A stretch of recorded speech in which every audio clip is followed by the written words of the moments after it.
right, and here is your video on how to solve a molar dilution. Remember, a molar dilution does not need a periodic table. You only need a periodic table for a molar solution. So here's our problem we're going to be solving. Calculate the volume in milliliters of 0.05 molar potassium chloride solution needed to make 375 milliliters of a 50 millimole solution. Record the answer to 1 decimal. So, step 1, we ask ourselves, is it a solution or is it a dilution? And we have 3 numbers, making it a dilution. Then we ask ourselves, what type is this?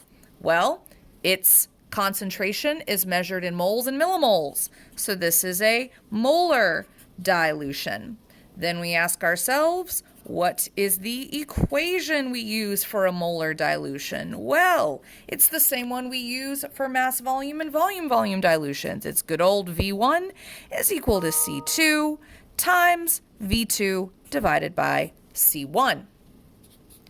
Then we plug in our variables. Remember, you want to predetermine what C1 and C2 are, so you're less likely to make a mistake when plugging them in. C1 always has to be the higher concentration, so between our two concentrations, 0.5 moles is larger than 50 millimoles, because mole is the larger unit than millimole.